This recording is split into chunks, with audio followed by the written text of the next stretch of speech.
ಎಲ್ರಿಗೂ ನಮಸ್ಕಾರ.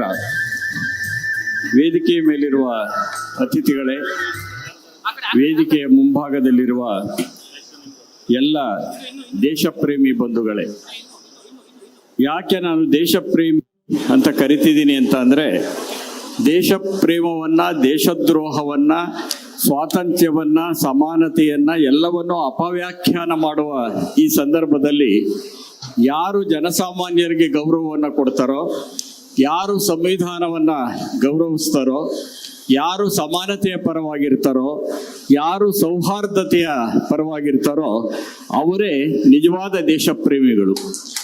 ಹಾಗಾಗಿ ಇವತ್ತು ಇಲ್ಲಿ ನೆರೆದಿರುವ ನೀವೆಲ್ಲರೂ ನಿಜವಾದ ಅರ್ಥದಲ್ಲಿ ದೇಶಪ್ರೇಮಿಗಳು ಅನ್ನುವ ಕಾರಣಕ್ಕಾಗಿಯೇ ನಾನು ದೇಶಪ್ರೇಮಿಗಳೇ ಅಂತ ನಿಮ್ಮನ್ನು ಸಂಬೋಧನೆ ಮಾಡಿದ್ದೇನೆ.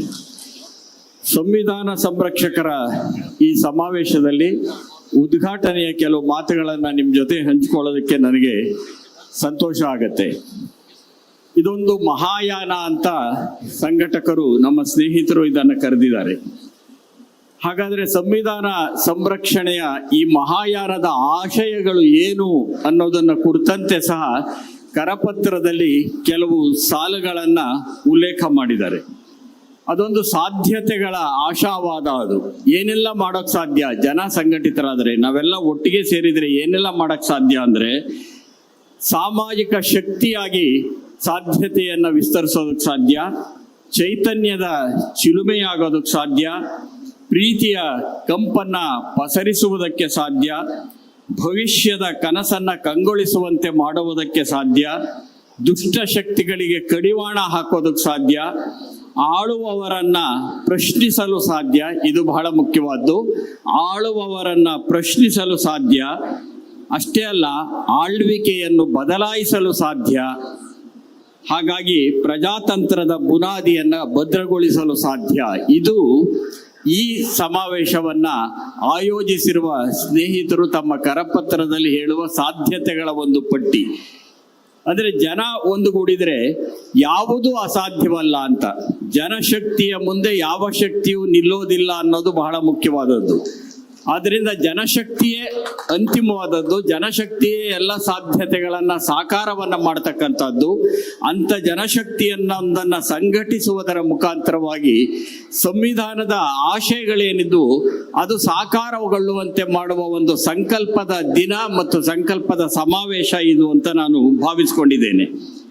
ಆದರೆ ಇವತ್ತು ನಾವು ಎಂಥ ಸಂಕೀರ್ಣವಾದ ಸಂದರ್ಭವನ್ನು ಹಾದು ಹೋಗ್ತಾ ಇದ್ದೇವೆ ಅಂತ ಅಂದರೆ, ಇಲ್ಲಿ ಸಂವಿಧಾನ ಸಂರಕ್ಷಣೆ ಮಾಡಬೇಕು ಅಂತ ಒಂದು ಸಮಾವೇಶ ನಡೀತಿರೋ ಸಂದರ್ಭದಲ್ಲಿ ಏನೇನೆ ಅವರ ಆಶಯಗಳಲ್ಲಿ ಅಥವಾ ಸಾಧ್ಯತೆಗಳಲ್ಲಿ ಒಂದು ಮಾತು ಬಂತು, ಪ್ರಶ್ನೆಗಳನ್ನು ಮಾಡುವುದು ಸಾಧ್ಯ ಅಂತ. ನಾನು ಅದರ ಜೊತೆಗೆ ಪ್ರಶ್ನೆಗಳನ್ನು ಮಾಡುವುದು ಮತ್ತು ಪ್ರಶ್ನಿಸಿಕೊಳ್ಳುವುದು ಇವೆರಡೂ ಬಹಳ ಮುಖ್ಯ ಅಂತ ನಾನು ಭಾವಿಸ್ಕೊಂಡಿದ್ದೇನೆ. ಏಕೆಂದರೆ ಈ ಜಗತ್ತಿನ ಯಾವುದೇ ಒಬ್ಬ ಕ್ರಾಂತಿಕಾರಿ ಇದಾರಲ್ಲ, ವಿಮರ್ಶೆ ಮತ್ತು ಆತ್ಮವಿಮರ್ಶೆ ಎರಡನ್ನು ಒಟ್ಟೊಟ್ಟಿಗೆ ಮಾತಾಡದಂಥವರು. ನಾವು ಪ್ರಶ್ನಿಸಬೇಕು ಮತ್ತು ಪ್ರಶ್ನಿಸಿಕೊಳ್ಳಬೇಕು. ಇದರ ಮುಖಾಂತರವಾಗಿಯೇ ನಾವು ನಿಜವಾದ ಅರ್ಥದಲ್ಲಿ ಜನಶಕ್ತಿಯನ್ನು ಸಂಘಟಿಸೋದಕ್ಕೆ ಸಾಧ್ಯ. ಹಾಗಾದರೆ ಇವತ್ತು ಎಂಥ ಸನ್ನಿವೇಶ ಇದೆ ಅಂತಂದರೆ, ಸಂವಿಧಾನವನ್ನ ಸದಾ ಕೈಯಲ್ಲಿ ಹಿಡಿದುಕೊಂಡು ತೋರಿಸ್ತಕ್ಕಂಥ ಪಡೆ ಒಂದು ಕಡೆ ಇದೆ, ಸಂವಿಧಾನಕ್ಕೆ ಭಕ್ತಿಯಿಂದ ಕೈ ಮುಗಿದು ತಾವೇನೋ ಬಹಳ ಭಕ್ತಿಯನ್ನು ತೋರಿಸ್ತಿದ್ದೇವೆ ಅಂತ ಹೇಳ್ತಕ್ಕಂಥ ಪಡೆ ಇನ್ನೊಂದು ಕಡೆ ಇದೆ. ಒಂದು ಕಡೆ ಈ ಪಡೆ ಇದೆ, ಇನ್ನೊಂದು ಕಡೆ ಆ ಪಡೆ ಇದೆ. ಆದರೆ ನಾವು ಯಾವ ಕಡೆ, ಈ ಪ್ರಶ್ನೆ ಇದೆ. ನನಗನ್ಸಿದ್ದು ಈ ಸಮಾವೇಶ ಆ ಕಡೆ ಈ ಕಡೆ ಎಲ್ಲ, ಇದೊಂದು ಪರ್ಯಾಯ ಪಡೆ ಅಂತ ನಾನು ಭಾವಿಸ್ಕೊಂಡಿದ್ದೇನೆ. ಅಂಥದ್ದೊಂದು ಪರ್ಯಾಯವನ್ನ ನಿರ್ಮಾಣ ಮಾಡುವುದಕ್ಕಾಗಿ ಅಥವಾ ಪರ್ಯಾಯವನ್ನ ಸಾಧ್ಯ ಮಾಡುವುದಕ್ಕಾಗಿ ನಿಂತಿರ್ತಕ್ಕಂಥದ್ದು. ಹಾಗಾದ್ರೆ ನಾವು ಮಾಡಬೇಕಾಗಿರೋಂಥ ಪ್ರಶ್ನೆ ಯಾವುದು ಅಂತಂದ್ರೆ, ಕೈಯಲ್ಲಿ ಸಂವಿಧಾನವನ್ನ ಇಟ್ಕೊಂಡಿರೋರು ಆ ಕೃತಿ ಕರಳಿಗೆ ಹೋಗಿದೆಯೇ ಅಂತ ಪ್ರಶ್ನೆಯನ್ನ ಮಾಡಬೇಕು. ಕೊರಡಲ್ಲಿದ್ದರೆ ಸಾಲದು, ಕೈಯಲ್ಲಿದ್ದರೆ ಸಾಲದು, ಕರಳಿಗೆ ಹೋಗಿದೆಯೇ ಅನ್ನೋ ಪ್ರಶ್ನೆಯನ್ನ ಮಾಡಬೇಕು. ನಮಸ್ಕರಿಸಿ ಕೈಗಳಿಂದ ಭಕ್ತಿಯನ್ನು ತೋರಿಸ್ತಕ್ಕಂಥವ್ರು ಇದಾರಲ್ಲ, ಅವರ ಅಂತರಂಗದ ಭಾಷೆ ಸಂವಿಧಾನ ಆಗಿದೆಯಾ ಇಲ್ವಾ ಅಂತ ಪ್ರಶ್ನೆಯನ್ನ ಮಾಡಬೇಕು. ಇಂಥ ಪ್ರಶ್ನೆಯನ್ನ ಮಾಡುವ ಸಂದರ್ಭದ ಒಳಗಡೆ ನಾವು ನಿಂತಿದ್ದೇವೆ. ಯಾಕೆ ಅಂತ ಅಂದರೆ, 1949 ನವೆಂಬರ್ 25ನೇ ತಾರೀಕು ಅಂದರೆ ಸಂವಿಧಾನ ಸ್ವೀಕಾರವಾಗುವುದಕ್ಕಿಂತ ಒಂದು ದಿನ ಮುಂಚೆ ಡಾಕ್ಟರ್ ಅಂಬೇಡ್ಕರ್ ಅವರು ಸಂವಿಧಾನ ಸಭೆಯಲ್ಲಿ ಒಂದು ಮಾತನ್ನ ಹೇಳ್ತಾರೆ. ಒಂದು ಸಂವಿಧಾನ ಎಷ್ಟೇ ಉತ್ತಮವಾಗಿದ್ರೂ ಅದನ್ನ ಬಳಸ್ತಕ್ಕಂಥವ್ರು ಉತ್ತಮವಾಗಿಲ್ಲದೆ ಇದ್ರೆ ಆ ಸಂವಿಧಾನ ಕೆಟ್ಟದಾಗಿ ಬಿಡುತ್ತೆ. ಒಂದು ವೇಳೆ ಕೆಟ್ಟವರು ಇದ್ರೂ ಒಂದು ಸಂವಿಧಾನವನ್ನ ಒಳ್ಳೆಯದನ್ನಾಗಿ ಮಾಡೋದಕ್ಕೆ ಸಾಧ್ಯ ಅನ್ನೋ ಮಾತನ್ನ ಸಂವಿಧಾನ ಸ್ವೀಕಾರವಾಗುವುದಕ್ಕಿಂತ ಒಂದು ದಿನ ಮುಂಚೆ ಅಂಬೇಡ್ಕರ್ ಅವರು ಹೇಳಿದ್ರಲ್ಲ, ಇದು ಬಹಳ ಮುಖ್ಯವಾದ ಮಾತು. ಆದ್ರಿಂದ ಸಂವಿಧಾನ ಇದೆ ಎನ್ನುವುದಷ್ಟೇ ಮುಖ್ಯ ಅಲ್ಲ, ಸಂವಿಧಾನವನ್ನ ಯಾರು ಬಳಸ್ತಾರೆ, ಯಾಕೆ ಬಳಸ್ತಾರೆ, ಯಾಕಾಗಿ ಬಳಸ್ತಾರೆ ಅನ್ನೋದು ಸಹ ಬಹಳ ಮುಖ್ಯವಾದದ್ದು. ಆದ್ರಿಂದ ಸಂವಿಧಾನದ ಸೂಕ್ತ ರೀತಿಯ ಬಳಕೆ ಮತ್ತು ಪ್ರಾಮಾಣಿಕ ಅನುಷ್ಠಾನ ಬಹಳ ಮುಖ್ಯ. ಆದ್ರೆ ನಮ್ಮ ಸನ್ನಿವೇಶ ಎಂಥದ್ದು ಅಂದ್ರೆ, ಪತನಗೊಂಡ ಪ್ರಾಮಾಣಿಕತೆಯ ಕಾಲದಲ್ಲಿ ನಾವಿದ್ದೇವೆ. ಇವತ್ತು ಭ್ರಷ್ಟಗೊಂಡ ಬೌದ್ಧಿಕತೆಯ ಕಾಲದಲ್ಲಿ ನಾವಿದ್ದೇವೆ. ಪ್ರಾಮಾಣಿಕತೆ ಅನ್ನೋದು ಪತನಗೊಂಡಿದೆ. ಪತನಗೊಂಡ ಪ್ರಾಮಾಣಿಕತೆಯ ಕಾಲ ಇದು. ಭ್ರಷ್ಟಗೊಂಡಿರ್ತಕ್ಕಂಥ ಬೌದ್ಧಿಕತೆಯ ಕಾಲ. ಯಾಕೆ ಮಾತು ಹೇಳ್ತಿದ್ದೀನಿ ಅಂದ್ರೆ, ನಮ್ಮ ಬೌದ್ಧಿಕ ವಲಯವೇ ಬಹಳ ವಿಶೇಷವಾದ ರೀತಿಯಲ್ಲಿ, ವಿಕೃತವಾದಂತಹ ರೀತಿಯಲ್ಲಿ ವಿಭಜಿತಗೊಂಡಿರುವ ಬೌದ್ಧಿಕ ವಲಯ ನಮಗಿದೆ. ಅದು ಪಕ್ಷಗಳಾಗಿ ವಿಭಜಿತಗೊಂಡಿದೆ, ಜಾತಿಗಳಾಗಿ ವಿಭಜಿತಗೊಂಡಿದೆ, ಧರ್ಮವಾಗಿ ವಿಭಜಿತಗೊಂಡಿದೆ, ಪೂರ್ವಗ್ರಹಗಳಾಗಿ ವಿಭಜಿತಗೊಂಡಿದೆ. ಇಂಥ ವಿಭಜಿತಗೊಂಡಿರುವ ಬೌದ್ಧಿಕ ವಲಯ ನಮ್ಮ ದೇಶಕ್ಕೆ ಏನನ್ನ ಕೊಡಬಹುದು? ಇದಕ್ಕೆ ಅಪವಾದಗಳಿಲ್ಲ ಅಂತ ನಾನು ಹೇಳೋದಿಲ್ಲ. ಬಹುಪಾಲು ನೀವು ಗಮನಿಸಿ, ಯಾರಾದರೂ ಒಂದು ದೂರದರ್ಶನದಲ್ಲಿ ಅಥವಾ ಟಿವಿ ಚಾನಲ್ ಕೂತ್ಕೊಂಡು ಅವರು ಮಾತಾಡ್ತಿದ್ದಾರೆ ಅಂದ್ರೆ, ಅವ್ರ ಮುಖವನ್ನ ನೋಡಿದ ಕೂಡಲೇ ಇವರು ಬಿಜೆಪಿ ಪರವಾಗಿ ಮಾತಾಡ್ತಾರೆ, ಇವರು ಕಾಂಗ್ರೆಸ್ ಪರವಾಗಿ ಮಾತಾಡ್ತಾರೆ, ಇವರು JDS ಪರವಾಗಿ ಮಾತಾಡ್ತಾರೆ ಅಂತ ಹೇಳಬಹುದಾದಷ್ಟು. ಆದ್ರೆ ಕೆಳಗಡೆ ಚಿಂತಕರು ಅಂತ ಹಾಕಿರ್ತಾರೆ. ಅಂದ್ರೆ ಯಾವಾಗ ನಿಮಗೆ ಒಂದು ಪಕ್ಷ ಬದ್ಧತೆ ಇರಬಾರದು ಅಂತ ನಾನು ಹೇಳ್ತಿಲ್ಲ. ನಾವು ಬುದ್ಧಿಜೀವಿಗಳು ಅನ್ನೋದ್ರ ಬದಲು ಪಕ್ಷ ಸೇರ್ಬಿಟ್ರೆ ಒಳ್ಳೇದು. ಪಕ್ಷ ಪರವಾಗಿರೋದು, ಪ್ರಜಾಪ್ರಭುತ್ವದಲ್ಲಿ ಪಕ್ಷಗಳಿವೆ, ಸಮಾಜದಲ್ಲಿ ಜಾತಿಗಳಿವೆ, ಧರ್ಮಗಳಿವೆ, ಇವೆಲ್ಲವೂ ಇವೆ, ಅದನ್ನು ಒಪ್ಕೊಳ್ಳೇಬೇಕು. ಆದರೆ ಜಾತಿವಾದವಾಗಬಾರದು, ಧರ್ಮ ಧಾರ್ಮಿಕ ಮೂಲಭೂತವಾಗಬಾರದು. ಪಕ್ಷ ಇದೆಯಲ್ಲ, ಆ ಪಕ್ಷ ಎಲ್ಲವನ್ನೂ ಬಲ್ಲೆ ಅನ್ನುವಂತಹ ಸರ್ವಜ್ಞತೆಯನ್ನ, ಪರಮಾಧಿಕಾರವನ್ನ ಪ್ರದರ್ಶಿಸಬಾರದು. ಪ್ರಜಾಪ್ರಭುತ್ವದಲ್ಲಿ ಪಕ್ಷ ಬೇಕು, ಪಕ್ಷಗಳಿರುತ್ತವೆ. ಈ ಸಮಾಜದಲ್ಲಿ ಜಾತಿಗಳಿವೆ, ಅದೊಂದು ವಾಸ್ತವ, ಆದರೆ ಅದು ಜಾತಿವಾದ ಆಗಬಾರದು. ಧರ್ಮಗಳಿವೆ, ಅದೊಂದು ವಾಸ್ತವ, ಆದರೆ ಅದು ಧಾರ್ಮಿಕ ಮೂಲಭೂತವಾದವಾಗಬಾರದು. ಆದರೆ ಇವತ್ತೇನಾಗಿದೆ, ಇದಕ್ಕೆ ವಿರುದ್ಧವಾದಂಥ ದಿಕ್ಕಿನಲ್ಲಿ ನಾವು ಹೋಗ್ತಾ ಇದ್ದೇವೆ. ಅಂದ್ರೆ ಇಡೀ ಬೌದ್ಧಿಕ ವಲಯವೇ ವಿಭಜಿತಗೊಂಡಿರುವ ಈ ಸಂದರ್ಭದಲ್ಲಿ ನಾವು ಜನಗಳಿಗೆ ಏನನ್ನ ಕೊಡ್ತಿದ್ದೇವೆ? ಎಷ್ಟರ ಮಟ್ಟಿಗೆ ವಿಭಜಿತಗೊಂಡಿದೆ ಅಂದರೆ, ಯಾರು ಪ್ರಗತಿಪರ ಅಲ್ಲ, ಯಾರು ಪ್ರಗತಿಪರ ಅನ್ನೋದನ್ನ, ಯಾರು ದೇಶ ಪ್ರೇಮಿ, ಯಾರು ದೇಶ ಪ್ರೇಮಿ ಅಲ್ಲ ಅನ್ನೋದನ್ನ ಹಿಂದೂ ಮುಸ್ಲಿಂ ಆಧಾರದಲ್ಲಿಯೇ ನಿರ್ಧರಿಸುವಂತಹ ಒಂದು ವಿಶಿಷ್ಟವಾದ ವಿಕೃತ ಸಂದರ್ಭದಲ್ಲಿ ನಾವಿದ್ದೇವೆ. ಇವತ್ತು ಯಾರು ಪ್ರಗತಿಪರ, ಯಾರು ಪ್ರಗತಿಪರ ಅಲ್ಲ, ಯಾರು ದೇಶ ಪ್ರೇಮಿ, ಯಾರು ದೇಶ ಪ್ರೇಮಿ ಅಲ್ಲ ಅನ್ನೋದಕ್ಕೆ ಧರ್ಮಾಧಾರಿತವಾದಂಥ ಮಾನದಂಡಗಳನ್ನು ಅನ್ವಯಿಸೋದಿದೆಯಲ್ಲ, ಅದು ಸಂವಿಧಾನಬದ್ಧವಾದದ್ದು ಅಲ್ಲ, ನಿಜವಾದ ಅರ್ಥದಲ್ಲಿ ಸಮಾನತೆಯ ಆಶಯವೂ ಅಲ್ಲ, ಜನಪರವಾದದ್ದು ಅಲ್ಲ. ಇಂಥದೊಂದು ವಿಶೇಷ ಅಂತ ಅಂದ್ರೆ ವಿಕೃತವಾಗಿರುವಂತಹ ಸಂದರ್ಭದ ಒಳಗಡೆ ನಾವಿದ್ದೇವೆ. ಆದರೆ ನಮ್ಮ ಪರಂಪರೆ ಇದೆಯಲ್ಲ, ಅದು ಬಹಳ ಮುಖ್ಯ. ಇವರ ಕರಪತ್ರದ ಒಂದು ಕಡೆ ಜೈ ಜನಸಾಮಾನ್ಯ ಅನ್ನೋ ಒಂದು ಮಾತಿದೆ. ಅದು ಜೈ ಭೀಮ್ ಇದೆ, ಜೈ ಸಂವಿಧಾನ ಇದೆ, ಜೈ ಜನಸಾಮಾನ್ಯ ಅನ್ನೋದಿದೆ. ಜನಸಾಮಾನ್ಯರಿಗೆ ನಾವು ನಮ್ಮ ಪರಂಪರೆಯ ಮುಖಾಂತರವಾಗಿ ತಲುಪಬೇಕಾಗಿರುವಂಥ ಸಂದರ್ಭದಲ್ಲಿದ್ದೇವೆ. ನಮ್ಮ ಪರಂಪರೆ ಎಷ್ಟು ದೊಡ್ಡದು ಅನ್ನೋದನ್ನ ನೀವು ಯೋಚನೆ ಮಾಡಿ. ಈ ಸಂದರ್ಭದ ಒಳಗಡೆ ಇವತ್ತು ಬಿಕ್ಕಟ್ಟು ಬಂದಿರೋದು ಏನು ಅಂತ ಅಂದ್ರೆ, 20ನೇ ಶತಮಾನದಲ್ಲಿ ನಾವು ಸಮಾನತೆಯನ್ನು ಕುರಿತು ಹೆಚ್ಚು ಮಾತಾಡ್ತಾ ಇದ್ವಿ. ಆದರೆ 21ನೇ ಶತಮಾನದಲ್ಲಿ ನಾವು ಸೌಹಾರ್ದತೆಯನ್ನು ಕುರಿತು ಹೆಚ್ಚು ಮಾತಾಡುವಂಥ ಸ್ಥಿತಿ ಬಂದಿದೆ. ಅಂದ್ರೆ ನಮ್ಮ ಆಶಯಗಳು ಪಲ್ಲಟಗೊಂಡಿರುವಂತಹ ಸಂದರ್ಭದ ಒಳಗಡೆ ನಾವಿದ್ದೇವೆ. ಇದಕ್ಕೆ ಕಾರಣ ಏನು? 20ನೇ ಶತಮಾನದಲ್ಲಿ ಮಾನವೀಯತೆಯನ್ನು ಕುರಿತು ಮಾತಾಡ್ತಾ ಇದ್ವಿ. 21ನೇ ಶತಮಾನದಲ್ಲಿ ಮಾನವೀಯತೆಯ ಜಾಗವನ್ನು ಮತೀಯತೆ ಆಕ್ರಮಿಸಿಕೊಂಡಿದೆ. 20ನೇ ಶತಮಾನದಲ್ಲಿ ರಾಷ್ಟ್ರೀಕರಣ ಬಹಳ ಆದ್ಯತೆಯಾಗಿತ್ತು. 21ನೇ ಶತಮಾನದಲ್ಲಿ ಖಾಸಗೀಕರಣ ಆದ್ಯತೆಯಾಗಿರೋ ಸಂದರ್ಭದಲ್ಲಿದ್ದೇವೆ ನಾವು. 20ನೇ ಶತಮಾನದಲ್ಲಿ ಪ್ರಜಾಸತ್ತಾತ್ಮಕ ಸಂವಾದ ಇದೆಯಲ್ಲ, ಸಂವಾದ ನಮ್ಮ ದೊಡ್ಡ ಆಶಯವಾಗಿತ್ತು. ಆದರೆ 21ನೇ ಶತಮಾನದಲ್ಲಿ ಧಾರ್ಮಿಕ ಜಾತಿಯ ಉನ್ಮಾದ ಜಾಸ್ತಿ ಆಗಿರೋ ಸಂದರ್ಭದಲ್ಲಿದ್ದೇವೆ. ಇಂಥ ಸಂದರ್ಭದಲ್ಲಿ ಜನಸಾಮಾನ್ಯರಿಗೆ ನಾವು ತಲುಪಬೇಕಾದ್ರೆ ನಮ್ಮ ಪರಂಪರೆಯಲ್ಲಿರ್ತಕ್ಕಂಥ ಕೆಲವು ಅಂಶಗಳ ಮುಖಾಂತರ, ನಿದರ್ಶನಗಳ ಮುಖಾಂತರ ನಾವು ಜನಗಳಿಗೆ ತಲುಪಬೇಕಾಗಿದೆ. ಹಾಗಾದ್ರೆ ನಮ್ಮ ಪರಂಪರೆ ಎಂಥದ್ದು, ನಮ್ಮ ಭಾರತ ಎಂಥದ್ದು, ಇದರ ಸೌಂದರ್ಯ ಏನು, ಇದರ ಸತ್ವ ಏನು ಅಂತ ಪ್ರಶ್ನೆ ಮಾಡಿಕೊಂಡಾಗ ಸಂವಿಧಾನ ಸಭೆಯಲ್ಲಿ ನಡೆದ ಒಂದು ಚರ್ಚೆ ನನಗೆ ನೆನಪಿಗೆ ಬರುತ್ತೆ. ಹಿಂದೂ ಧರ್ಮಕ್ಕೆ ಬದ್ಧವಾಗಿರ್ತಕ್ಕಂತಹ ಡಾಕ್ಟರ್ ಎಸ್ ರಾಧಾಕೃಷ್ಣನ್ ಅವರು, ಹಿಂದೂ ಧರ್ಮವನ್ನು ಒಪ್ಪದೇ ಇರತಕ್ಕಂಥ ಡಾಕ್ಟರ್ ಅಂಬೇಡ್ಕರ್ ಅವರು ಇಬ್ಬರೂ ಸಹ ಸಮಾನವಾಗಿ ಧಾರ್ಮಿಕ ಸ್ವಾತಂತ್ರ್ಯವನ್ನು ಪ್ರತಿಪಾದನೆ ಮಾಡ್ತಾರೆ.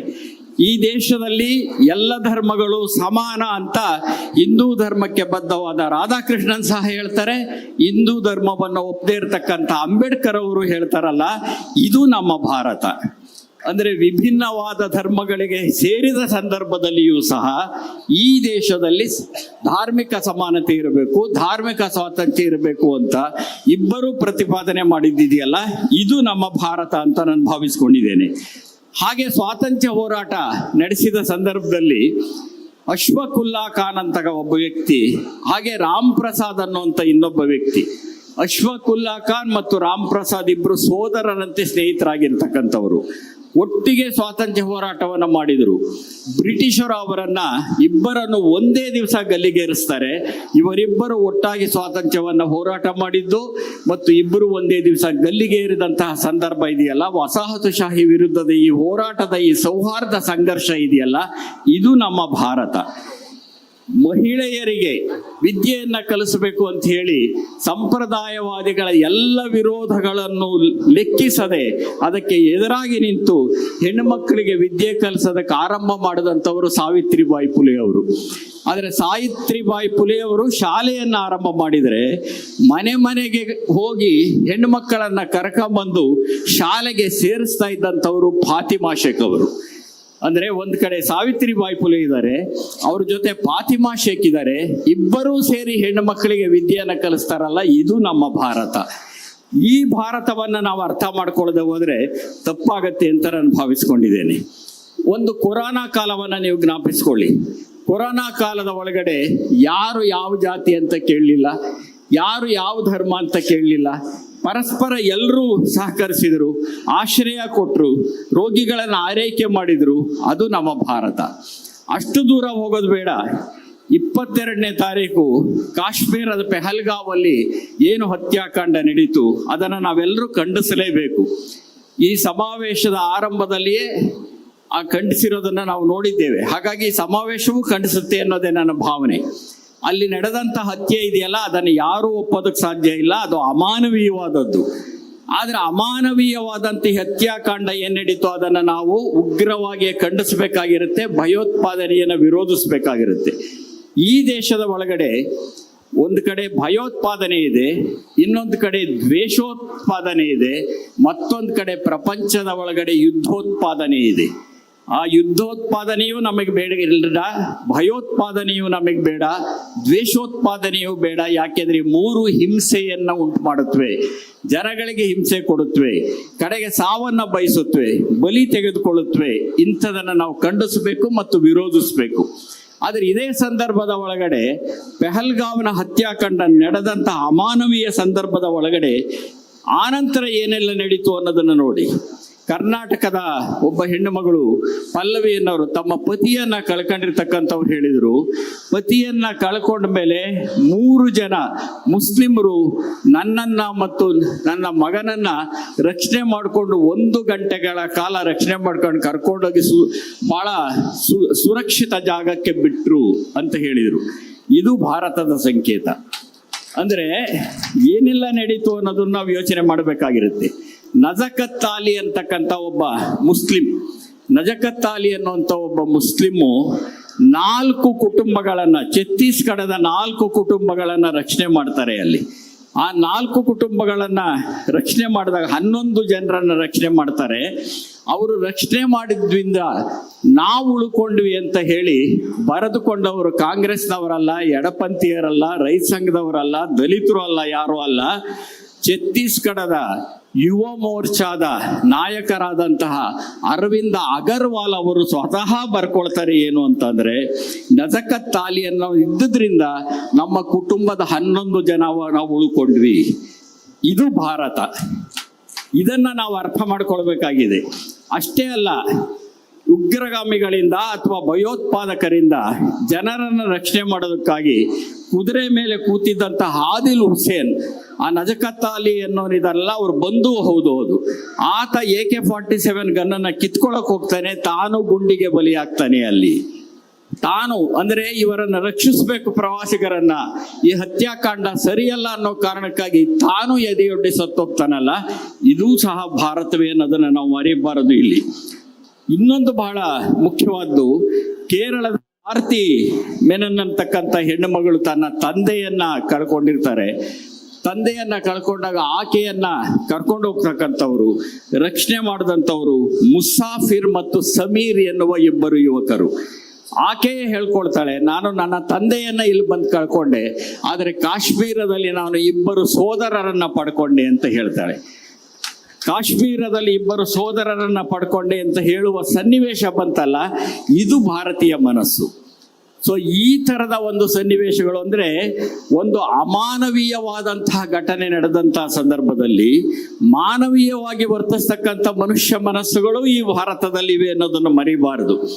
ಇದನ್ನ ಮನ್ನಿಸ್ಬೇಕಾಗಿರುತ್ತೆ. ಅಲ್ಲಿ ಯಾವ ಜಾತಿ ಬರಲಿಲ್ಲ, ಯಾವ ಧರ್ಮ ಬರಲಿಲ್ಲ, ಇವರ ಪ್ರಾಣವನ್ನು ರಕ್ಷಿಸಬೇಕು, ಇವರನ್ನು ಉಳಿಸ್ಬೇಕು ಅನ್ನೋ ಸಂದರ್ಭದ ಒಳಗಡೆ ಜಾತಿ ಧರ್ಮಗಳನ್ನ ಮೀರಿದ ಮನಸ್ಸುಗಳು ಕೆಲಸ ಮಾಡಿದ್ವಲ್ಲ, ಅಂಥ ಭಾರತೀಯ ಮನಸ್ಸನ್ನ ನಾವು ವಿಸ್ತರಿಸಬೇಕಾಗಿದೆ, ನೆಲೆಗೊಳಿಸಬೇಕಾಗಿದೆ ಅಂತ ನಾನು ಭಾವಿಸ್ಕೊಂಡಿದ್ದೇನೆ.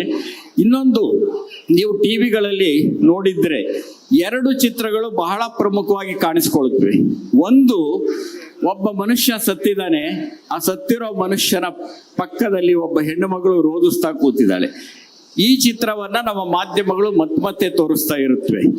ಇಷ್ಟು ತೋರಿಸ್ತೇ ಇದ್ದಾಗಲೂ ಇನ್ನೊಂದು ಚಿತ್ರ ಇದೆ. ಅದೇನಂದ್ರೆ, ಒಬ್ಬ ವ್ಯಕ್ತಿ ಒಂದು ಮಗುವನ್ನ, ಒಬ್ಬ ಹುಡುಗನನ್ನ ಬೆನ್ನ ಮೇಲೆ ಹೊತ್ಕೊಂಡು ಹೋಗ್ತಾ ಇರ್ತಾನೆ. ಈ 2 ಸಹ ಭಾರತದ ಪ್ರಸಕ್ತ ಸನ್ನಿವೇಶವನ್ನ ಸಂಕೇತಿಸುತ್ತವೆ ಅಂತ ನಾನು ಭಾವಿಸ್ಕೊಂಡಿದ್ದೇನೆ.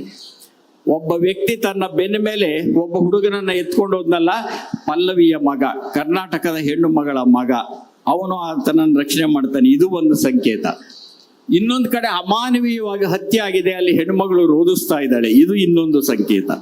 ಅಂದ್ರೆ ಇಂಥ 2 ಸಂಕೇತಗಳು, 2 ರೂಪಕಗಳು, 2 ಪ್ರತೀಕಗಳಿರುವ ಸಂದರ್ಭದ ಒಳಗಡೆ ನಾವು ಸಂವಿಧಾನದ ಬಗ್ಗೆ ಮಾತಾಡ್ತಕ್ಕಂಥವ್ರು ಆಯ್ಕೆ ಮಾಡಿಕೊಳ್ಬೇಕಾಗಿರೋದು ಏನು, ಇದು ಬಹಳ ಮುಖ್ಯವಾದ್ದು.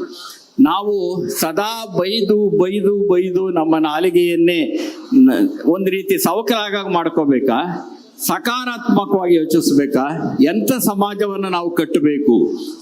ಸೊ ಈ ಪ್ರಶ್ನೆಯನ್ನ ನಾವು ಮಾಡ್ಕೊಳ್ಬೇಕಾಗಿದೆ. ಹಾಗಾಗಿಯೇ ನಾನು ಆರಂಭದಲ್ಲಿ ಹೇಳಿದ್ದು, ಸಂವಿಧಾನವನ್ನ ಕೈಯಲ್ಲಿ ಹಿಡ್ಕೊಂಡು ಪ್ರದರ್ಶನ ಮಾಡತಕ್ಕಂಥವ್ರಿಗೆ ಆಕೃತಿ ಕರಳಿಗೋಗಿದೆಯೇ, ಸಂವಿಧಾನಕ್ಕೆ ಕೈ ಮುಗಿದು ಪೂಜೆ ಮಾಡತಕ್ಕಂಥವ್ರಿಗೆ ಅಂತರಂಗದಲ್ಲಿ ನಿಜವಾದ ಭಕ್ತಿ ಇದೆಯೇ? ಈ ಪ್ರಶ್ನೆಗಳ ಜೊತೆಗೆ ನಾವು ಪ್ರಶ್ನಿಸಿಕೊಳ್ಬೇಕಾಗಿದೆ.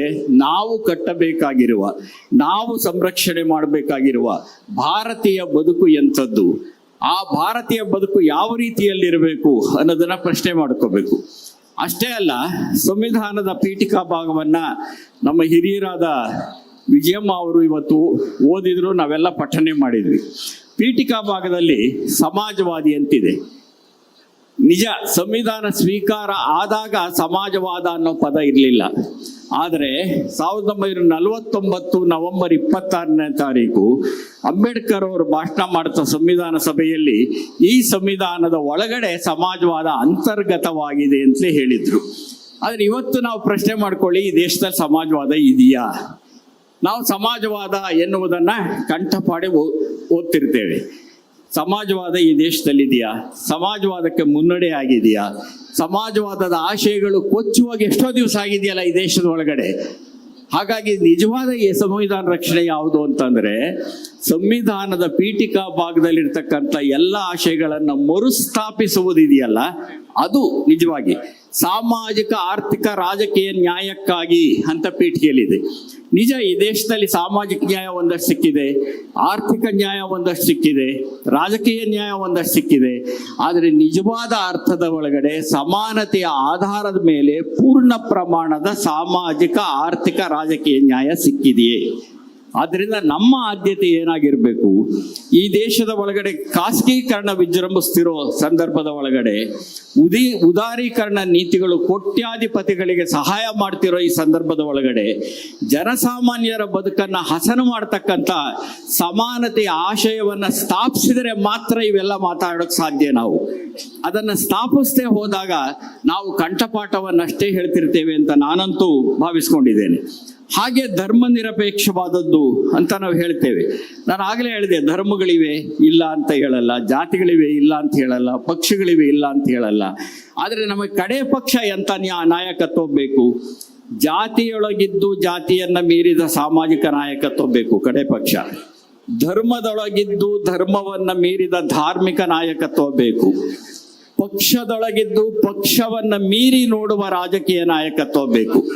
ನೀವು ಪಕ್ಷದಲ್ಲಿ ಇರ್ತೀರಿ, ಆದ್ರೆ ಅದರ ಆಚೆಗೆ ನಿಂತು ನೋಡಕ್ ಸಾಧ್ಯ ಇರಬೇಕು. ಒಂದು ಜಾತಿಯಲ್ಲಿ ಇರ್ತೀರಿ ನಿಜ, ಆದ್ರೆ ಜಾತಿಯ ಆಚೆಗೆ ನಿಂತು ನಿಮ್ಗೆ ನೋಡಕ್ ಸಾಧ್ಯ ಇರಬೇಕು. ಅದು ನಿಜವಾದ ಸಾಮಾಜಿಕ ನಾಯಕತ್ವ. ಒಂದು ಧರ್ಮದಲ್ಲಿ ಇರ್ತೀವಿ, ಅದು ನಿಮ್ಮ ನಂಬಿಕೆ, ಸಂವಿಧಾನ ಈ ನಂಬಿಕೆಗಳನ್ನ ಮನ್ನಿಸಿದೆ, ಅದು ಧಾರ್ಮಿಕ ಸ್ವಾತಂತ್ರ್ಯವನ್ನ ಕೊಟ್ಟಿದೆ. ಆ ಧರ್ಮದಲ್ಲಿ ಇರ್ತೀರಿ, ಆದ್ರೆ ಅದರ ಆಚೆಗೆ ನಿಂತು ನೋಡ್ತಕ್ಕಂಥ ಒಂದು ನೋಟ ನಿಮಗೆ ಸಾಧ್ಯ ಆಗಬೇಕು. ಆದ್ದರಿಂದ ಇವತ್ತು ಸಾಧ್ಯ ಆಗ್ಬೇಕಾಗಿರ್ತಕ್ಕಂಥದ್ದು ಯಾವುದು ಅಂದ್ರೆ ಜಾತಿಯೊಳಗಿದ್ದು ಜಾತಿಯನ್ನ ಮೀರಿದ ಸಾಮಾಜಿಕ ನಾಯಕತ್ವ ಬೇಕು ನಮಗೆ. ಪಕ್ಷದೊಳಗಿದ್ದು ಪಕ್ಷವನ್ನ ಮೀರಿ ನೋಡುವ ರಾಜಕೀಯ ನಾಯಕತ್ವ ಬೇಕು. ಧರ್ಮದೊಳಗಿದ್ದು ಧರ್ಮವನ್ನ ಮೀರಿ ನೋಡುವ ಒಂದು ಧಾರ್ಮಿಕ ನಾಯಕತ್ವ ಬೇಕು. ಆಗ ಈ ದೇಶದ ಒಳಗಡೆ ಸಮಾನತೆ ಬರೋದಕ್ಕೆ ಸಾಧ್ಯ ಮತ್ತು ಸೌಹಾರ್ದತೆ ಬರೋದಕ್ಕೆ ಸಾಧ್ಯ ಅಂತ ಅಂದ್ಕೊಂಡಿದ್ದೇನೆ ನಾವು. ಇಲ್ಲದೇ ಇದ್ರೆ ನಮ್ಮ ಮಾತುಗಳು ಎಲ್ಲೋ ಒಂದ್ ಕಡೆ ವೇದಿಕೆ ಮೇಲೆ ಮಾತಾಗುವ ಒಂದು ಅಪಾಯ ಇದೆ. ಇವತ್ತು ಯಾವ ಸ್ಥಿತಿಲಿದ್ದೇವೆ ಅಂತ ಯೋಚನೆ ಮಾಡಿ. ದಲಿತರ ಮೇಲಿನ ದೌರ್ಜನ್ಯ ನಿಂತಿದೆಯಾ? ಸಾಮಾಜಿಕ ನ್ಯಾಯದ ಬಗ್ಗೆ ನಾವು ಮಾತಾಡ್ತೇವೆ. ದಲಿತರಲ್ಲಿ ಈಗ ಅಸ್ಪೃಶ್ಯತೆಯ ನಿಷೇಧವನ್ನ ಕುರಿತು ಸಂವಿಧಾನ ಮಾತಾಡುತ್ತೆ. ಅಸ್ಪೃಶ್ಯತೆಯ ಆಚರಣೆಯನ್ನ ಸಂಪೂರ್ಣವಾಗಿ ನಿಷೇಧಿಸಲಾಗಿದೆ ಸಂವಿಧಾನದಲ್ಲಿ, ಕಾನೂನುಗಳಿವೆ. ಆದರೆ ಅಸ್ಪೃಶ್ಯತೆಯ ಆಚರಣೆ ಇನ್ನೂ ಜೀವಂತವಾಗಿದೆ. ಈ ದೇಶದ ಒಂದು ಮಾಹಿತಿ ಪ್ರಕಾರ 1,87,00,000 ಜನ ಇನ್ನು ಕೈಯಲ್ಲಿ ಮಲವನ್ನ ಎತ್ತುತ್ತಿದ್ದಾರೆ. 1,87,00,000 ಜನ ಕೈಯಲ್ಲಿ ಮಲವನ್ನ ಈ ದೇಶದಲ್ಲಿ ಎತ್ತಾ ಇದ್ದಾರೆ. ಇದಕ್ಕೆ ಯಾರು ಕಾರಣ? ಒಂದು ಪಕ್ಷ ಕಾರಣವಾ? ಒಬ್ಬ ವ್ಯಕ್ತಿ ಕಾರಣವಾ? ಇಡೀ ಸಮಾಜ ಕಾರಣವಾ? ನಮ್ಮ ಮನಸ್ಸಿದೆಯಲ್ಲ, ಮಾನಸಿಕ ಮಲಿನತೆ ಇದೆಯಲ್ಲ, ಸಾಮಾಜಿಕ ಮಲಿನತೆ ಇದೆಯಲ್ಲ, ಅದು ಹೋಗದೆ ಇದು ಸಾಧ್ಯ ಆಗೋದಿಲ್ಲ. ಇದನ್ನ ಅರ್ಥ ಮಾಡ್ಕೋಬೇಕು ನಾವು. ಒಂದು ರಾಷ್ಟ್ರೀಯ ದಲಿತ ಹಕ್ಕು ಅಭಿಯಾನ ಅಂತ ಒಂದು ಸಂಸ್ಥೆ ಸಮೀಕ್ಷೆ ಮಾಡಿರುವ ಪ್ರಕಾರ ಈ ದೇಶದಲ್ಲಿ ಪ್ರತಿ ವಾರ 13 ಜನ ದಲಿತರ ಹತ್ಯೆ ಆಗತ್ತೆ, ಪ್ರತಿ ವಾರ. ಹಾಗೇನೆ ಕೇಂದ್ರ ಸಚಿವರು ಒಬ್ಬರು ಅಜಯ್ ಕುಮಾರ್ ಮಿಶ್ರಾ ಅಂತ ಹೇಳಿ 2023 ಮಾರ್ಚ್ ತಿಂಗಳ ಒಂದು ಮಾಹಿತಿಯನ್ನು ಕೊಡ್ತಾರೆ. 4 ವರ್ಷಗಳಲ್ಲಿ ಈ ದೇಶದಲ್ಲಿ 1,89,000 ದಲಿತ ದೌರ್ಜನ್ಯದ ಪ್ರಕರಣಗಳು ನಡೆದಿವೆ ಅಂತ ಹೇಳ್ತಾರೆ. ಇದು ಸಚಿವರು ಹೇಳಿದ್ದು, ನಾನು ಹೇಳ್ತಿರೋದಲ್ಲ, ಸಂಸತ್ತಿನಲ್ಲಿ ಹೇಳಿದ್ದು. 4 ವರ್ಷದಲ್ಲಿ 1,81,000 ದಲಿತ ದೌರ್ಜನ್ಯ ಪ್ರಕರಣಗಳು ನಡೆದಿವೆ. ಆದರೆ ಅದರಲ್ಲಿ ಇತ್ಯರ್ಥ ಆದದ್ದು, ಶಿಕ್ಷೆ ಆದದ್ದು ಕೇವಲ 27,000 ಮಾತ್ರ, ಅಂದ್ರೆ 15% ಕಡಿಮೆ. ಹಾಗಾದ್ರೆ ಜಾತಿ ಇಲ್ವಾ ಈ ದೇಶದಲ್ಲಿ? ಅಸ್ಪೃಶ್ಯತೆ ಇನ್ನು ಜೀವಂತವಾಗಿಲ್ವಾ? ಈ ಪ್ರಶ್ನೆಗಳನ್ನು ಕೇಳ್ಕೊಳ್ಳೋಣ. ಮಹಿಳೆಯರ ಮೇಲಿನ ದೌರ್ಜನ್ಯ ಕಡಿಮೆ ಆಗಿದೆಯಾ ಅಂತ ಅಂದ್ರೆ, ಕೌಟುಂಬಿಕ ದೌರ್ಜನ್ಯಗಳು ಈ ದೇಶದಲ್ಲಿ 31.4ರಷ್ಟಿವೆ ಈ ದೇಶದಲ್ಲಿ. ಅಪಹರಣದ ಪ್ರಕರಣಗಳು 19.2ರಷ್ಟಿವೆ ಶೇಕಡಾವಾರು. ಅದೇ ರೀತಿ ಅತ್ಯಾಚಾರ, ಮಹಿಳೆಯರ ಅತ್ಯಾಚಾರ 7.1ರಷ್ಟಾಗ್ತಾ ಇದೆ. ಇದು ಅಧಿಕೃತ ಮಾಹಿತಿಗಳನ್ನು ನಾನು ಹೇಳ್ತಿರೋದು. ಅಧಿಕೃತ ಕೇಂದ್ರ ಸರ್ಕಾರದಲ್ಲಿರ್ತಕ್ಕಂಥ ಒಂದು ಸಂಸ್ಥೆಯ ಅಧಿಕೃತ ಮಾಹಿತಿಗಳನ್ನು ಹೇಳ್ತಿದ್ದೇನೆ. 1 ಗಂಟೆಗೆ 51 ಜನ ಮಹಿಳೆಯರ ಮೇಲೆ ದೌರ್ಜನ್ಯ ನಡೆಯುತ್ತೆ. ಒಂದು ದಿನಕ್ಕೆ 86 ಜನ ಮಹಿಳೆಯರ ಅತ್ಯಾಚಾರ ಆಗತ್ತೆ ಈ ದೇಶದೊಳಗಡೆ. ನಾವು ಇಲ್ಲಿ ವೇದಿಕೆ ಮೇಲೆ ನಿಂತ್ಕೊಂಡು ದೊಡ್ಡದಾಗಿ ಭಾಷಣ ಮಾಡ್ತಿರ್ತೇವೆ. ಇದೊಂದು ವಿಪರ್ಯಾಸ ಇದು. ಹಾಗಾಗಿಯೇ ನಾನು ಹೇಳಿದ್ದು ಪ್ರಶ್ನೆಯನ್ನ ಮಾಡಬೇಕು ಮತ್ತು ಪ್ರಶ್ನೆಯನ್ನ ಹಾಕಿಕೊಳ್ಳಬೇಕು ಅಂತ. ದಲಿತರ ಸಮಾನತೆ ಬರದೆ, ಮಹಿಳೆಯರ ಸಮಾನತೆ ಬರದೆ. ಅಂಬೇಡ್ಕರ್ ಹೇಳಿದರು, ಅಂಬೇಡ್ಕರ್ ಮಹಿಳೆಯ ಅಭಿವೃದ್ಧಿಯ ಮೇಲೆ ಇಡೀ ದೇಶದ ಅಭಿವೃದ್ಧಿಯನ್ನು ಅಳೆಯೋದಕ್ಕೆ ಸಾಧ್ಯ ಅಂತ ಹೇಳಿದರು. ಗಾಂಧೀಜಿಯವರು ಹೇಳಿದರು, ಮಧ್ಯರಾತ್ರಿಯ ಒಳಗೆ ಹೆಣ್ಣು ಮಗಳೊಬ್ಬಳು ಧೈರ್ಯವಾಗಿ ಒಂಟಿಯಾಗಿ ಹೋಗೋದಕ್ಕೆ ಸಾಧ್ಯ ಆದಾಗ ಈ ದೇಶಕ್ಕೆ ಸ್ವಾತಂತ್ರ್ಯ ಬಂದಂತೆ ಅಂತ ಹೇಳಿದರು. ಅಂಥ ಸನ್ನಿವೇಶದಲ್ಲಿ ನಾವಿದ್ದೇವೆಯೇ? ಸಾಮಾಜಿಕವಾಗಿ ಇನ್ನು ಸಾಮಾಜಿಕ ಶ್ರೇಣೀಕರಣ ಇದೆಯಲ್ಲ, ಸಾಮಾನ್ಯವಾಗಿ ನಾವು ಮಾತಾಡುವಾಗ ನಾನು ಅದಕ್ಕೆ ಬೌದ್ಧಿಕ ವಲಯದ ಮಾತನ್ನು ಹೇಳಿದೆ. ಸಾಮಾನ್ಯವಾಗಿ ಏನು ಮಾಡ್ತೇವೆ ಅಂದರೆ ಬ್ರಾಹ್ಮಣ ಶೂದ್ರ ಅಲ್ಲಿಗೆ ನಿಂತು ಬಿಡ್ತೇವೆ ನಾವು. 70ರ ದಶಕದಲ್ಲಿ ವರ್ಣಾಶ್ರಮ ಧರ್ಮದ ಈ ವಿಭಜನೆ ಇದೆಯಲ್ಲ, ಇದು ಬಹಳ ಮುಖ್ಯ ಆಗಿತ್ತು, ಬ್ರಾಹ್ಮಣ ಮತ್ತು ಶೂದ್ರ ವಿಭಜನೆ. ಆದರೆ ಇವತ್ತೇನಾಗಿದೆ ಅಂತಂದ್ರೆ ಸಾಮಾಜಿಕ ಶ್ರೇಣೀಕರಣ ಅನ್ನೋದು ಕೇವಲ ಬ್ರಾಹ್ಮಣ ಮತ್ತು ಶೂದ್ರರಲ್ಲಿಲ್ಲ. ಇದನ್ನ ಗಮನಿಸಬೇಕು ನಾವು. ಸಮಾನತೆಯ ಬಗ್ಗೆ ಮಾತಾಡ್ತಕ್ಕಂಥವ್ರು, ಸೌಹಾರ್ದತೆಯ ಬಗೆಗೆ ಮಾತಾಡ್ತಕ್ಕಂಥವ್ರು ಇದನ್ನು ಗಮನಿಸಬೇಕು. ನಮ್ಮ ಸಾಮಾಜಿಕ ಶ್ರೇಣೀಕರಣ ಎಷ್ಟು ಮಟ್ಟಿಗಿದೆ ಅಂದರೆ ಶೂದ್ರರಲ್ಲಿಯೇ ಶ್ರೇಣೀಕರಣ ಇದೆ. ಶೂದ್ರರಲ್ಲಿ ಎಷ್ಟರ ಮಟ್ಟಿಗೆ ಶ್ರೇಣೀಕರಣ ಇದೆ ಅನ್ನೋದನ್ನ ಅರ್ಥ ಮಾಡ್ಕೊಳ್ಬೇಕಾದ್ರೆ ಜಾತಿ ಗಣತಿಯ ಬಗೆಗೆ ಬರ್ತಿರೋ ಪ್ರತಿಕ್ರಿಯೆಗಳನ್ನು ನೋಡಿದರೆ ಸಾಕು. ಅದನ್ನು ಹೆಚ್ಚು ವಿಸ್ತರಿಸ್ಕೋಗೋದಿಲ್ಲ, ಈ ವೇದಿಕೆ ಅದಕ್ಕೆ ಸರಿಯಲ್ಲ ಅಂತ ನಾನು ಭಾವಿಸ್ಕೊಂಡಿದ್ದೇನೆ. ಶೂದ್ರರೊಳಗಡೆ ಒಂದು ಸಾಮಾಜಿಕ ಶ್ರೇಣೀಕರಣ ಇದೆ, ಶೋಷಿತರ ಒಳಗಡೆ ಸಾಮಾಜಿಕ ಶ್ರೇಣೀಕರಣ ಇದೆ. ಸಂಘಟಿತ ವಲಯದ ಬಗೆಗೆ ಸಿಗ್ತಾ ಇರತಕ್ಕಂಥ ಗೌರವ ಸಿಗಬೇಕು, ಎಲ್ಲರೂ ಸಂಘಟಿತರಾಗಬೇಕು, ಸಂಘಟಿತ ವಲಯಕ್ಕೆ ನಿಜವಾದ ಮನ್ನಣೆ ಸಿಗಬೇಕು, ಶೋಷಿತರಿಗೆ ಸಮಾನತೆ ಬರಬೇಕು. ಇದರ ಬಗ್ಗೆ ಎರಡು ಮಾತಿಲ್ಲ. ಆದರೆ ಅಸಂಘಟಿತ ವಲಯ ಎಷ್ಟಿದೆ? ಈ ದೇಶದಲ್ಲಿ 8.6% ಜನ ಬುಡಕಟ್ಟಿನ ಜನ ಇದ್ದಾರೆ, ಅಲೆಮಾರಿಗಳಿದ್ದಾರೆ, ಅರೆ ಅಲೆಮಾರಿಗಳಿದ್ದಾರೆ. ಅವರು ಅಸಂಘಟಿತ ವಲಯದವರು. ಅವರನ್ನ ಕೇಳೋರು ಯಾರು? ನನಗೆ ಉದ್ಘಾಟನೆ ಅಂತ ಹೇಳಿದರು ಅಂತ ಎಚ್ಚೊತ್ತು ಮಾತಾಡೋಣ ಅಂದ್ಕೊಂಡೆ, ಸಮಯದ ಅಭಾವ ಇದೆ ಅಂತ ಹೇಳ್ತಿದ್ದಾರೆ. ಅದರಿಂದ ಇಲ್ಲಿಗೆ ನಿಲ್ಲಿಸಿ ಅಂದ್ರೆ ನಾನು ನಿಲ್ಲಿಸ್ತೀನಿ, ನಂದೇನಿಲ್ಲ. ಆದರೆ ನಾನು ಹೇಳಬೇಕಾಗಿರೋ ಮಾತುಗಳನ್ನು ಹೇಳದೆ ಹೋದರೆ ಅದು ಉದ್ಘಾಟನೆ ಆಗೋದಿಲ್ಲ ಅಂತ ನಾನು ಅಂದ್ಕೊಂಡಿದ್ದೇನೆ. ನಾನು ಹೇಳುವುದಕ್ಕೆ ಒಂದು ಸಮರ್ಥನೆ ಬೇಕು. ಇಲ್ಲ ಆದರೂ ಅವರ ಸಮಯ ಪ್ರಜ್ಞೆಯನ್ನ ನನ್ನ ಸಮಯ ಪ್ರಜ್ಞೆ ಮನ್ನಿಸುತ್ತೆ ಅಂತ ಹೇಳ್ತಾ ಭಾಳ ಬೇಗನೆ ನಾನು ಮಾತುಗಳನ್ನು ಮುಗಿಸೋದಕ್ಕೆ ಇಷ್ಟಪಡ್ತೇನೆ. ಇಲ್ಲಿರೋ ಜನಕ್ಕೆ ಅರ್ಥ ಆಗಬೇಕು. ನೀವು ಅರ್ಥ ಮಾಡದೆ ನಾವು ಘೋಷಣೆ ಕೂಗಕ್ಕಾಗಿರೋದಾದರೆ ನಾವು ಏನನ್ನೂ ಸಂರಕ್ಷಣೆ ಮಾಡೋಕ್ಕಾಗೋದಿಲ್ಲ ಅಂತಲೇ ನಂಬುದಂಥವು ನಾನು. ಅರ್ಥ ಮಾಡಿಕೊಳ್ಳತಕ್ಕಂಥದ್ದು ನಮ್ಮೆಲ್ಲರ ಜವಾಬ್ದಾರಿ ಅಂದ್ಕೊಂಡಿದ್ದೇನೆ. ಅಸಂಘಟಿತ ವಲಯ ಇದೆಯಲ್ಲ, ಬುಡಕಟ್ಟು ಜನಾಂಗ, ಅಲೆಮಾರಿ 8.6% ಇರೋದನ್ನು ನಾವು ನೋಡ್ತೇವೆ. ಒಟ್ಟು 10 ಲಕ್ಷಕ್ಕಿಂತ ಹೆಚ್ಚು ಜನರಿಗೆ ಈ ದೇಶದಲ್ಲಿ ತಮ್ಮ ಜಾತಿ ಯಾವುದು ಅಂತ ಗೊತ್ತಿಲ್ಲ. 2011ರ ಜಾತಿ ಗಣತಿ ಪ್ರಕಾರ ಸುಮಾರು 74 ಚದರ ಮೈಲಿಗಳಲ್ಲಿ 26 ಬಗೆಯ ಆದಿವಾಸಿಗಳು ವಾಸ ಮಾಡ್ತಿದ್ದಾರೆ. ಇವರನ್ನ ಕೇಳೋರು ಯಾರು? ಯಾಕೆ ಅಂತಂದ್ರೆ ಸಾಮಾಜಿಕ ಆರ್ಥಿಕ ನ್ಯಾಯವನ್ನು ಕುರಿತು ಮಾತಾಡದಿದ್ದರಿಂದ, ಕರಪತ್ರ ಅದನ್ನು ಹೇಳಿದ್ರಿಂದ ಈ ಮಾತನ್ನು ಹೇಳ್ತಿದ್ದೇನೆ. ಈ ವಲಯವನ್ನು ಕುರಿತು ದನಿ ಎತ್ತಕ್ಕಂಥವ್ರು ಯಾರು?